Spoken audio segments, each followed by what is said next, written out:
आपकी गाड़ी के अंदर कितने प्रकार के द्रव होते हैं आपको पता है? कितने प्रकार के लिक्विड्स होते हैं? आज भूषण जी मेरे साथ हैं। स्वागत है भूषण जी। हाय। हम आए हैं एबी डिज़ाइन बानेर में और इनसे हम ये जानने वाले हैं कि एक जनरल आदमी अगर मेरे पास गाड़ी है तो मुझे अपनी गाड़ी के लिक्विड्स के बारे में, फ्लूइड्स के बारे में कितना पता होना चाहिए। तो आपके पास है, अब बताइए। See, so there are in total 4 fluids, critical fluids in a car.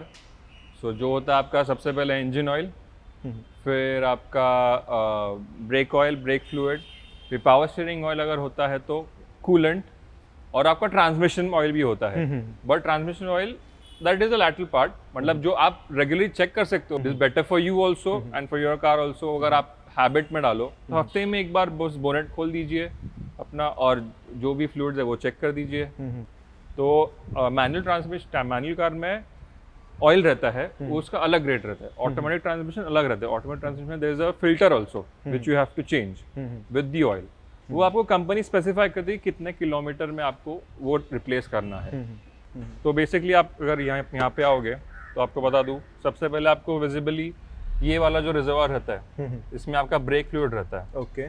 Either .3, .4, .5 जो भी ग्रेड का रहता है वो ब्रेक ऑयल।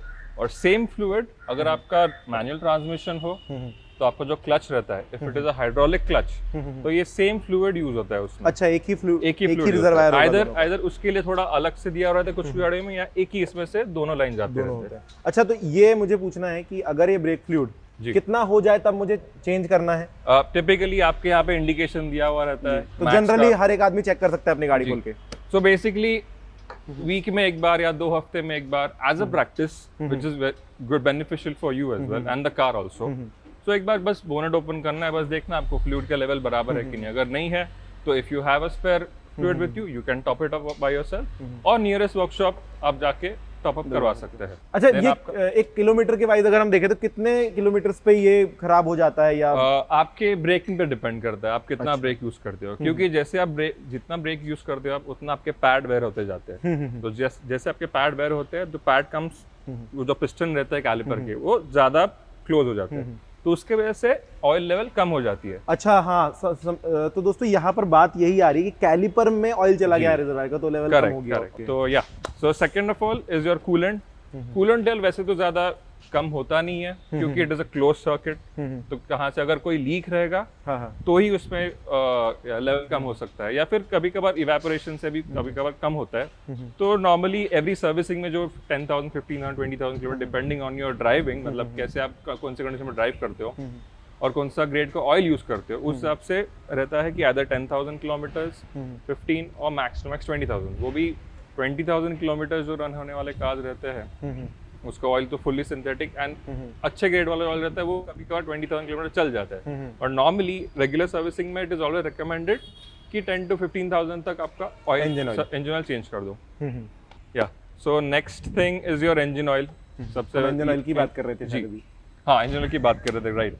तो एक नॉर्मल कार्स में से एक इसके लिए दिया रहता है, just pull it out and there is always indication, ये मैक्सिमम रहता है, ये मिनिमम रहता है, और this is the portion where it is like हाँ ठीक है, डुएबल, ये अगर रेंज में रहेगा तो।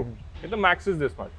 मैंने बहुत बार मैकेनिक्स को देखा है कि वो ऐसे कुछ ऑयल पकड़ेंगे, ऐसा कुछ करके देखेंगे और बोलेंगे खराब हो गया। टू चेक कि बाबा कार्बन कितना है उसमें, सोट जो रहती है, specially in diesel cars. Diesel cars में कैसा रहता है, थोड़ा कार्बन सोट ज्यादा प्रोड्यूस होता है because of diesel engine, and plus जो EGR वाल्व रहता है which causes the whole problem basically, but according to emission standard we have to use that particular component. So उसके वजह से अगर आप देखोगे तो एक अगर ज्यादा कार्बन डिपॉजिट होता है तो एक लाइन फॉर्म हो जाती है। अच्छा। And it is a bit sticky, तो तभी इंडिकेशन है कि अब ऑयल चेंज करने का टाइम आ गया है आपका। तो ये इंजन ऑयल के लिए बिल्कुल ध्यान में रखो दोस्तों। मतलब मैकेनिक ऐसे करके देख रहे हैं, इसका मतलब ये नहीं कि आप भी करके देख लोगे तो पता चल ही जाएगा। उनकी आदत हो चुकी है, बट हाँ ये ध्यान रखना कि ऐसे करने पर लाइन फॉर्म हो रही है तो कार्बन हो चुका है, चेंज कर लो जी। राइट, थोड़ा स्टिकी हो जाता है, थोड़ा चिपकेगा जी। और नेक्स्ट आप कर रहे थे पावर स्टीयरिंग फ्लूइड, बट इस गाड़ी में है नहीं, ये इसमें इलेक्ट्रॉनिक पावर स्टीयरिंग है। तो अब ये दूसरी एक गाड़ी है यहाँ पे, तो यहाँ पर एक टोयोटा इनोवा खड़ी है शायद, जो खुली हुई है। इसका टर्बो ओवरऑल का काम चल रहा है वैसे। सो this is your power steering oil reservoir. ये होता है इसमें भी आपको इंडिकेशन बताई रहती है कि मैक्सिमम मिनिमम कितना होता है। This is power steering oil also called as ATF oil, automatic transmission oil, क्योंकि कुछ ट्रांसमिशन में सेम ग्रेड का ऑयल यूज होता है। सो इसमें नॉर्मल ऑयल डलता नहीं है, so don't do that mistake ever. So because वो पूरा फिर सिस्टम खराब होने के चांसेस होते हैं। सो या this is the final fluid, okay, power steering oil, but that depends on the car model if you have a hydraulic power steering और इलेक्ट्रॉनिक पावर स्टीयरिंग। सो ये जो आपने सारे फ्लूइड्स बताए अभी तक, ये सारे के सारे आपको शॉप पर जाके डलवाने हैं। टॉप अप खुद भी कर सकते हो अगर आपको ग्रेड्स का पता है और कौन सा ऑयल डला हुआ है पता है।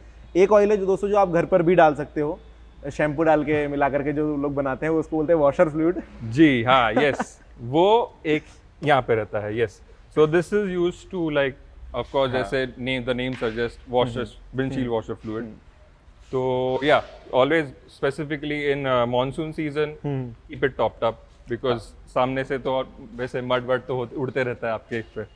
वैसे भूषण जी एक और चीज़ मैं पूछूंगा, मैंने काफ़ी वीडियोस भी देखे हैं, लोगों को बोलते हुए भी देखा है कि देखो दो तरीके के लोग हैं। एक बोलते हैं कि आप इस पर सिंपल अपना घर का पानी भी डाल सकते हो और शैम्पू डाल सकते हो, और कुछ लोग बोलते हैं कि नहीं वॉशर फ्लूइड जो आता है छोटा सा, उससे ही पानी को मिक्स करके इसमें डालो। तो क्या ज़्यादा सही है?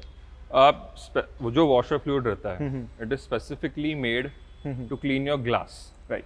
सो उसमें क्योंकि हर अभी शैम्पू जो रहता है वो अगर आप वो सूखने के बाद इट लीव्स अ रेसिड्यू, से व्हाइटिश रेसिड्यू छोड़ देता है। वॉशर फ्लूइड का कंपोजिशन अलग होता है, जिससे अगर वो ड्राई भी होता है तो इतना आपको वो डिपॉजिट निशान या डिपॉजिट नहीं होते इस पे।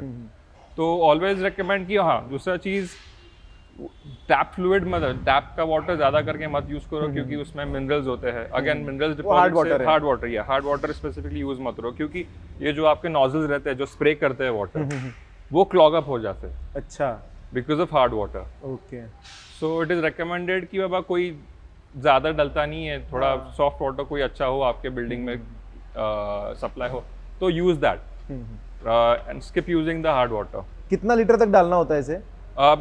Again it depends on this thing. हाँ, जितना बचा हो टॉप अप कर सकते हो। नहीं तो नॉर्मली कि 3 to 4 लीटर्स, कुछ 5 लीटर्स का भी टैंक होता है, और वो भी मतलब आपको 6-7 महीने तो आराम से चल जाता है। तो 6-7 महीने मतलब हाँ, डिपेंड आप कितना यूज कर रहे हो। राइट। तो ये जो आपने बात बताई दोस्तों, जनरली चेकअप अगर आप अपनी गाड़ी को करना चाहते हो इस पर है। और कुछ जानकारी चाहिए तो कमेंट सेक्शन आपके लिए खुला हुआ है, बिल्कुल कमेंट कर सकते हो। वीडियो अच्छा लगा तो लाइक और सब्सक्राइब चैनल को कर सकते हो, और हाँ, अपने दोस्तों के साथ शेयर कर दो ताकि उन्हें भी फ्लूइड्स के बारे में पता चले। Thank you.